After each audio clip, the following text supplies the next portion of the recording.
በስመ አብ ወወልድ ወመንፈስ ቅዱስ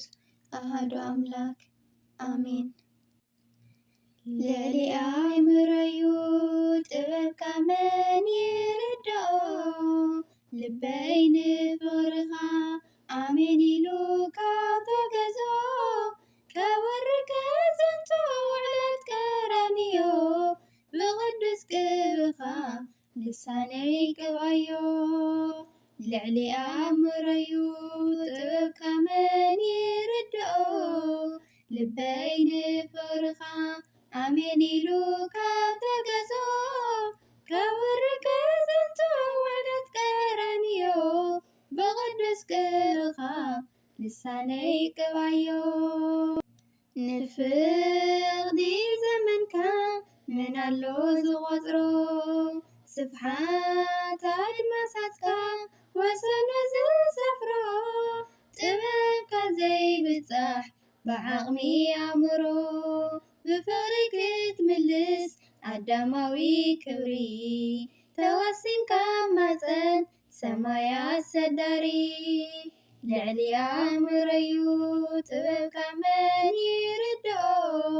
ልበይ ንፍቅርኻ አሜን ኢሉ ካብ ተገዝኦ ከወርከ ዘንቱ ዕለት ቀራንዮ ብቅዱስ ቅብኻ ልሳነይ ቅብኣዮ መላሲ ከለኻ ልበይ ጥፉር ህዝቢ ዋና ፃማ ጽድቂ በዓል ሙሉእ ዓስቢ ተሰሚኻ እንዲኻ ወደይቲ ፀራቢ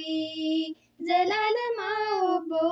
መስፍን ሰላም መካር ምስጢር ህላዌኻ ዕፀዊኡ መስተንክር ልዕሊ አእምሮዩ ጥበብካ መን ይርድኦ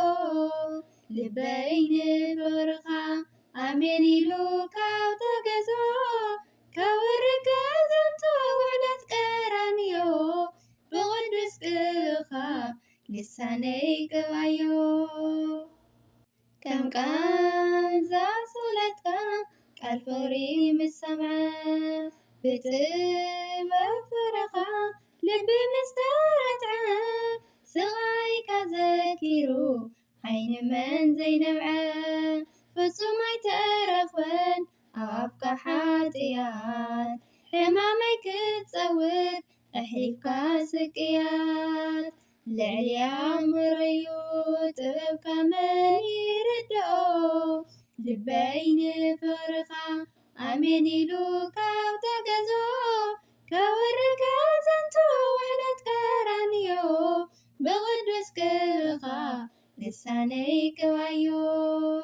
ደረት ሪት ዓይነይ ቀረባ ቀረባ ብድኻም ዝስነፍ ፀሓይ ኣብ ምዕራባ